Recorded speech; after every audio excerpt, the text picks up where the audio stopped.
Good evening to all of you. This is Gulsev, and today's question is what is science? Actually विज्ञान तो पढ़ते बहुत लोग हैं, बहुत लोग विज्ञान शुरू से ही हम लोग पढ़ते आ रहे हैं कि साइंस पढ़ना है या साइंस साइड से पढ़ रहे हैं। तो एक्चुअली ये वीडियो स्टार्ट होगा फिजिक्स सब्जेक्ट के लिए, चूँकि फिजिक्स पार्ट है साइंस का, तो हम लोग साइंस से शुरुआत करते हैं और ये पहला वीडियो है।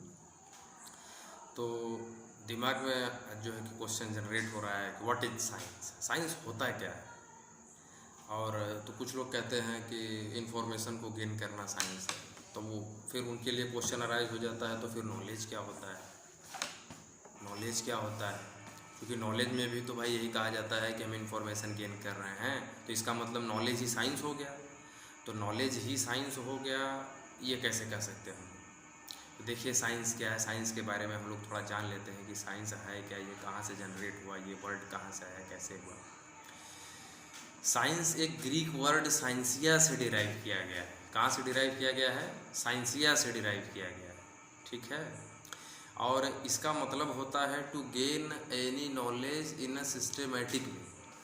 किसी भी जानकारी को सिस्टमेटिक तरीके से गेन करना ही क्या कहलाता है? साइंस कहलाता है। तो अब अंतर क्या हुआ?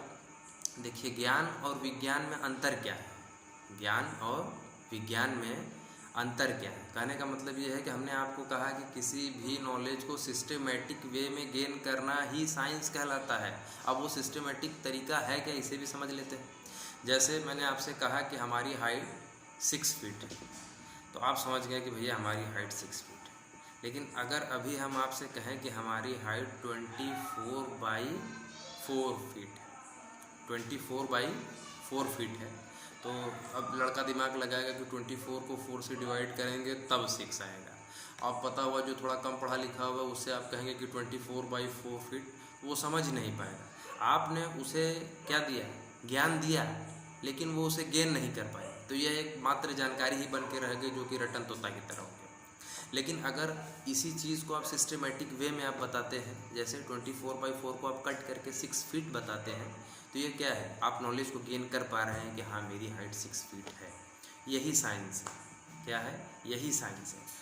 इसका मतलब ये हुआ, एक बार फिर से सुन लीजिए, to gain any knowledge in a systematic way is known as science. Science एक ग्रीक वर्ड है जिसे साइंसिया से डिराइव किया गया है, और साइंस को ही संस्कृत में विज्ञान कहा जाता है और हमारे हिंदी भाषा में विज्ञान कहा जाता है, ठीक है। यानी कि जो ज्ञान विशिष्ट हो जाए उसे ही क्या कहते हैं?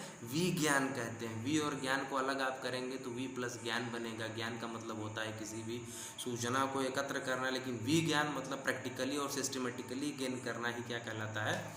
विज्ञान कहलाता है। अब विज्ञान के कई बेटे बेटियाँ हैं, क्या है? बहुत सारे पार्ट हैं इसके। जैसे साइंस का पहला पार्ट है माना जाता है मैथमेटिक्स, दूसरा है फिजिक्स, तीसरा है केमिस्ट्री, बायोलॉजी भी है, और सारे सब्जेक्ट्स हैं। तो चूँकि हम लोग साइंस से रिलेट करते हैं, तो हम लोग डील करेंगे जो साइंस से रिलेटेड क्वेश्चंस या पेपर्स हैं उसके बारे में।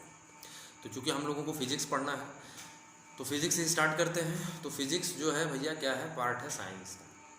फिजिक्स क्या है? साइंस का पार्ट है। तो अब फिजिक्स क्या होता है? क्योंकि हमको फिजिक्स पढ़ना है, तो हमें ये भी तो पता होना चाहिए कि फिजिक्स क्या होता है। तो आइए जान लेते हैं कि फिजिक्स क्या है। तो physics is that branch of science. पहले डिफिनीशन को सुन लीजिए, कैसे लिखेंगे आप कॉपी में, उसके बाद हम इसे समझेंगे कि होता क्या, इसे फील करेंगे। तो सुनिए ध्यान से। Physics is that branch of science which deals with the study of nature and it's phenomena. अब सुनिए ध्यान से। फिजिक्स साइंस की वह शाखा है जिसमें हम लोग नेचर के बारे में पढ़ते हैं, प्लस नेचर में हो रही प्राकृतिक गतिविधियों के बारे में अध्ययन करते हैं। अब फिजिक्स भी जो है कि एक ग्रीक वर्ड फ्यूजिस से डिराइव किया गया है, जिसका हिंदी में मतलब होता है प्रकृति और इंग्लिश में मतलब होता है नेचर। यानी कि नेचर ही फिजिक्स है, नेचर ही फिजिक्स है, ठीक है। तो इसका मतलब ये होगा कि अगर आप नेचर पढ़ लिए तो आपने फिजिक्स पढ़ लिया। अच्छा, हमने आपसे क्या कहा कि नेचुरल फिनोमिना, भाई नेचर तो आप समझ गए कि पूरा प्रकृति। अब फिर उसमें हमने एक स्टेटमेंट और ऐड किया था कि physics is that branch of science which deals with the study of nature and it's phenomena. तो नेचुरल फिनोमिना कौन कौन सी होती हैं? नेचुरल फिनोमिना जैसे बारिश होना, सुबह सुबह आप उठकर देखते होंगे तो सन आपको कैसा अपीयर होता है? रेड अपीयर होता है। और जो आपको स्काई कभी कभी आप देखते होंगे तो नीला दिखता होगा, तो कभी दोपहर में पीला दिख रहा है। सन आपको दोपहर में पीला दिख रहा है। अर्थ आपको बताया जाता है that revolves around the sun. तो ये क्या है? These are the natural phenomenas. और फिजिक्स में हम लोग इसी चीज़ों के बारे में अध्ययन करते हैं। कंप्लीटली एक सिस्टमेटिक वे में क्या करेंगे? साइंस के तरीके से हम लोग हर एक नॉलेज को गेन करने वाले। ठीक है। अच्छा, इसके बाद अब हम लोग अपने टॉपिक पर आते हैं। टॉपिक हम लोग आज स्टार्ट करने वाले हैं क्लास 12 पेपर फर्स्ट आपका फिजिक्स हम लोग पढ़ने वाले हैं। तो फिजिक्स में जो आपको पढ़ना है वो पहली यूनिट का नाम है आपका इलेक्ट्रोस्टैटिक्स। पहली यूनिट का क्या नाम है? इलेक्ट्रोस्टैटिक्स। यानी कि इलेक्ट्रोस्टैटिक्स हमें स्टार्ट करना है। इलेक्ट्रोस्टैटिक्स को हम लोग 4 पोर्शन में फिनिश करेंगे। ठीक है, 4 खंड में फिनिश करेंगे और ये हम सिस्टमेटिक तरीके से वीडियोस को जनरेट करेंगे। Because as we are studying science it means that we should must have the requirement to study each and everything in a systematic. क्योंकि भाई सिस्टमेटिक वे तरीके से अगर हम लोग नहीं पढ़ेंगे तो फिर चीज़ों को फील नहीं कर पाएंगे, और फील नहीं कर पाएंगे तो फिर चीज़ों को लिख लेने से कोई मतलब है नहीं। अभी हम बोर्ड का भी यूज़ करेंगे, क्योंकि लॉकडाउन चल रहा है तो बोर्ड का अरेंजमेंट हो नहीं पाया है। आइए देखते हैं इलेक्ट्रोस्टैटिक्स क्या होता है और इसमें हम लोग क्या क्या आपके सिलेबस में जो चीज़ें होंगी हम लोग वही पढ़ने वाले हैं। ठीक है, क्लास 12 का ये लेवल है, यानी कि क्लास 12 के बारे में ये डील होगा आज। तो इलेक्ट्रोस्टैटिक्स डील करने वाले हैं। पहले यूनिट का आपके नाम है इलेक्ट्रोस्टैटिक्स। तो इलेक्ट्रोस्टैटिक्स क्या है भाई? फिजिक्स का एक पोर्शन है। क्या है? पार्ट है, यानी कि एक फिजिक्स का ब्रांच है। कैसे डील करेंगे इसको सुनिए। Electrostatics is that branch of physics which deals with the study of charges at rest. देखिए नाम से ही क्लियर हो जा रहा है, इलेक्ट्रोस्टैटिक्स यानी कि इलेक्ट्रो एट रेस्ट, क्योंकि स्टैटिक्स का मतलब ही क्या होता है? रेस्ट होता है। इसका मतलब ये हुआ कि नाम से ही क्लियर हो जा रहा है कि इलेक्ट्रोस्टैटिक्स एक शाखा है फिजिक्स की जिसमें हम लोग चार्जों का अध्ययन करेंगे। किसका अध्ययन करेंगे? आवेशों का अध्ययन करने वाले हैं। लेकिन कंडीशन है दे आर इन रेस्ट। वो चार्ज किस स्थिति में होंगे? They will be in rest. जैसे चार्ज मोशन में आएंगे वो दूसरा पोर्शन हो जाएगा, दैट विल बिकम्स इलेक्ट्रोडायनामिक्स। और वो हम लोग डील करेंगे क्लास 12 के सेकेंड यूनिट में, फिजिक्स के सेकेंड यूनिट में, जो कि अभी थोड़ा आगे आएगा, दूसरे वीडियो के पार्ट में आएगा। वो धीरे धीरे हम लोग सब पढ़ेंगे। तो इलेक्ट्रोस्टैटिक्स अगर आपसे कोई पूछेगा तो आप बता सकते हैं। भाई अब आप इलेक्ट्रोस्टैटिक्स जान लिए, तो इलेक्ट्रोस्टैटिक्स के बाद अब आपका सिलेबस में जो पहला पॉइंट है वो है electric charges and their conservation. Electric charges and their conservation. तो इसका मतलब ये हुआ कि हम लोगों को अब ये जानना है कि इलेक्ट्रिक चार्ज क्या होता है एंड देयर कंजर्वेशन क्या होता है। ठीक है, तो इलेक्ट्रिक चार्ज क्या होता है एंड देयर कंजर्वेशन क्या होता है ये देखते हैं। और इसके बाद वाला जो आपका पॉइंट होगा वो होगा कूलॉम्स लॉ। तो बहुत ज़रूरी है, जिस तरीके से बिल्डिंग पर चढ़ने के लिए हमें सीढ़ी की रिक्वायरमेंट होती है, ठीक उसी तरीके से कूलॉम्स लॉ को जानने के लिए हमें electric charge and their conservation पता होना चाहिए, तभी हम लोग कूलॉम्स लॉ को पढ़ सकते हैं। तो आइए देखते हैं इलेक्ट्रिक चार्ज क्या होता है। तो इस चीज़ को पढ़ने से पहले हम लोग कुछ एक्सपेरिमेंट्स पे बात कर लेते हैं, जैसे क्यों हम लोग पढ़ें। आपके दिमाग में ये जनरेट हो सकता है कि क्या ज़रूरत है इलेक्ट्रोस्टैटिक्स, हम पढ़ें क्यों ना डायरेक्ट करंट इलेक्ट्रिसिटी स्टार्ट कर दिया जाए। तो आइए देखते हैं क्यों पढ़ें। आप लोगों ने ध्यान दिया होगा जब ठंड के समय में आप सोते रहे होंगे, तो ठंड वगैरह में जब हम लोग कंबल में सोते हैं और उसमें हम लोगों के ये जो नेल होता है, जब उसको कंबल को ओढ़ने में कभी नेल लग जाए, आप ध्यान दीजिएगा, अगर ध्यान नहीं दिए होंगे तो नेल वगैरह जब रब हो जाता है वुलन मटेरियल पे, तो वहाँ पे हमको दिखने से लगता है जैसे कोई लाइट एग्जैक्टली जल के हट गया हो। और या तो आप ध्यान दिए होंगे कि जो विश्वकर्मा लोग होते हैं, वो जो औजार वगैरह होते हैं, जैसे कुल्हाड़ी वगैरह होती है या खुरपी होता है, जिससे घास वगैरह खेत में लोग करते हैं, या कारपेंटर वगैरह के जो टूल्स होते हैं उसे जब फिर से रिफ्रेश किया जाता है तो वो पे बहुत सारी चिंगारियाँ निकलती हैं, आपने ध्यान दिया होगा। और उसके बाद कुछ उदाहरण आपको छोटे जब रहे होंगे, छोटे क्लास में, जब 5th 6th 7th 8th में, तो वहाँ पे आपको कुछ एक्सपेरिमेंट्स करके दिखाए गए होंगे, जैसे कंघी को बालों में रगड़ देते हैं, रगड़ने के बाद फिर छोटे छोटे पेपर के पास लेकर जाते हैं तो वो चिपकने लगता है। तो अब क्यों चिपकता है वो ये समय आ गया है आज जानने का, क्योंकि ये लेवल क्लास 12th का था, इसलिए आपको वहाँ पर ये चीज़ नहीं बताई गई थी। तो ये आप तब जान पाएंगे जब आप कूलाम्स लॉ पढ़ लेंगे। तो ठीक है, इलेक्ट्रोस्टैटिक्स क्यों पढ़ रहे हैं?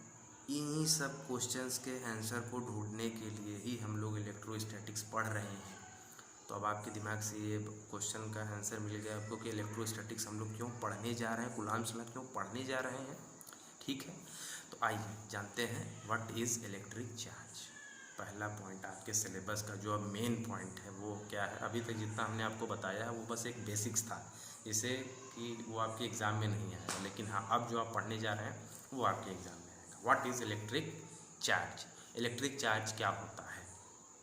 तो सुनिए ध्यान से, पहले हम आपको बता देते हैं चार्ज क्या होता है, उसके बाद थोड़ा सा डील कर लेंगे, इसके बारे में समझ लेंगे।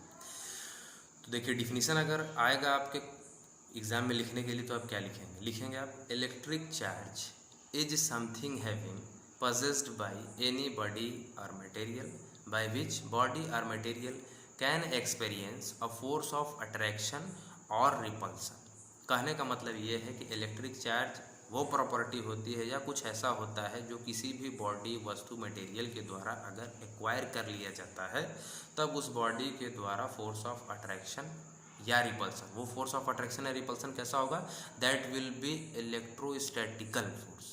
ऐसा होगा, इलेक्ट्रोस्टैटिकल फोर्स होगा, क्योंकि अगर फोर्स की बात करेंगे तो बहुत तरीके के फोर्स होते हैं, उसमें ग्रेविटेशनल फोर्स भी आ जाएगा जो कि मास के वजह से हो जाएगा। अभी मैं एक क्वेश्चन डील कर दूंगा उसके बारे में, तो सुनिए। तो कहने का मतलब आप समझ गए इलेक्ट्रिक चार्ज क्या होता है। अब types of charge, types of charges, हम लोग बहुत ज़्यादा वीडियो को लंबा नहीं कर रहे हैं, जो मेन चीज़ है हम लोग उसको पढ़ रहे हैं। चार्ज क्या होता है जान गए। टाइप्स ऑफ चार्ज, दो तरीके के चार्ज होते हैं। कैसे, कौन कौन से चार्ज होते हैं आप लोग छोटी क्लास में भी पढ़े होंगे, 9th में या 10th में। 10th में आपको मिला होगा कि there are 2 types of charges, एक पॉजिटिव चार्ज होता है और एक निगेटिव चार्ज होता है। तो एक पॉजिटिव चार्ज होता है, एक निगेटिव चार्ज होता है। तो अब आपके दिमाग में ये भी जनरेट होना चाहिए कि क्यों दो ही प्रकार का चार्ज होता है, एक पॉजिटिव और एक निगेटिव ही क्यों? तीसरा चार्ज एक मुकेश और चौथा एक अनिल नाम का चार्ज क्यों नहीं है? वे सोचिए। तो अगले वीडियो में हम लोग मिलेंगे कि चार्ज दो ही प्रकार का क्यों होता है, उसका कंजर्वेशन क्या होता है, यानी कि कंजर्वेशन ऑफ चार्जेस क्या होता है, और उसमें भी कुछ छोटे छोटे पॉइंट्स हैं, वो सब हम आपको बताएंगे, कुछ छोड़ना नहीं है। क्योंकि इस तरीके से आप अगर लाइक फॉलो करते हैं तो एक तरीके से आपका क्रम बन जाए कि आपको किसी दूसरे बुक को खोलकर पढ़ने की ज़रूरत न पड़े। तो नेक्स्ट वीडियो में हम लोग क्या पढ़ने वाले हैं? टाइप्स ऑफ चार्ज, यानी कि पॉजिटिव और निगेटिव ही क्यों होता है, उनकी क्या क्या प्रॉपर्टीज़ होती हैं, कब अट्रैक्शन होता है, कब रिपल्सन होता है। और एक चीज़ और भी हम आपको बताएंगे कि पॉजिटिव चार्ज या पॉजिटिव निगेटिव चार्ज में फोर्स ऑफ अट्रैक्शन या रिपल्सन क्यों होता है। तो ये हम लोग तब पढ़ेंगे जब इसी चैप्टर में पढ़ेंगे, लेकिन थोड़ा सा आगे पढ़ेंगे। ये हम लोग तब पढ़ेंगे जब हम लोग इलेक्ट्रिक फील्ड की डिफिनीशन को जान लेंगे, जो कि थोड़ा आगे है। ठीक है, और फिर हमारा जो अगला पॉइंट होगा वो कूलम्ब्स लॉ होगा। तो नेक्स्ट वीडियो में हम लोग मिलेंगे, चार्ज से स्टार्ट करेंगे, यानी कि टाइप्स ऑफ चार्जेस। तब तक के लिए